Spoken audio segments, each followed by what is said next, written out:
Are you unconsciously role modelling bad behaviours to your team or the younger men and women in your organisation? For generations, we have accepted an outdated system that has created an experience of hierarchy, structure, power and control, which has crushed our kind of individuality, authenticity and freedom that we really long for in our careers. And for those of us who identify with the feminine consciousness, and that doesn't necessarily just mean women, we've felt really uncomfortable in this environment for a really long time. And in order to survive, we've learned strategies and behaviours to help us manoeuvre and navigate the system in order to succeed and get ahead. This might mean to dress a certain way, speak a certain way, manage a situation in a particular way, prove yourself by working overtime. So we've consciously and unconsciously modelled behaviours to protect us in this patriarchal work structure. But all of this has led to us playing small, sacrificing our health and well-being until we burn out, or simply losing ourselves trying to be something that we're not to get ahead at work. And these old ways of working are outdated, and there is a really strong call now for a more conscious and feminine approach to leadership and business.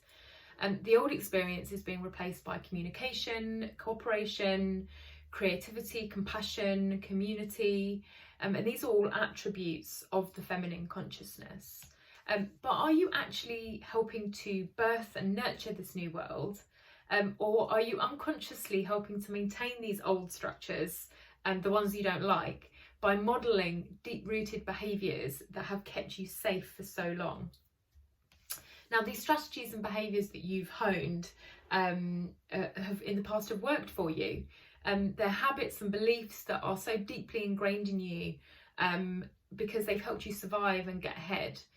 And you might feel an obligation to pass these on and share them with those that follow you. So this is how you do it. This is how you survive. But what have you sacrificed because of these adaptations that you're passing on?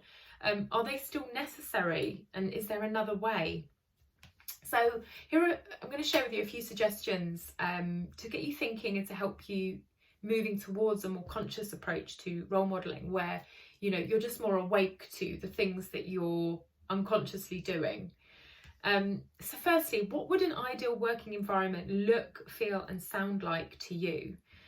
It's important to know what you're aiming for if you want to create real change. So spend some time journaling on this, or talk it through with a coach or a mentor. Question everything that you believe in. Before you offer advice to someone, take a moment and question it and ask yourself where this comes from and who it's serving. Is it serving the old world order or the new world?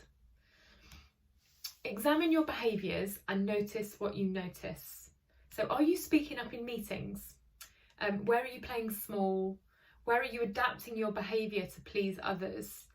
And try and keep note of these in a journal, and look for themes on kind of where you need to challenge yourself. Talk to your team members. Ask them what fears they have about stepping up into a position of power or being more successful. So often really talented individuals, women in particular, will hold themselves back from success because they're fearful of it, because they believe that there are going to be too many sacrifices in order to have it. And they might be looking at you and observing for example, the obscene hours that you work and think, that's not for me, I don't want that. But what if there was another way?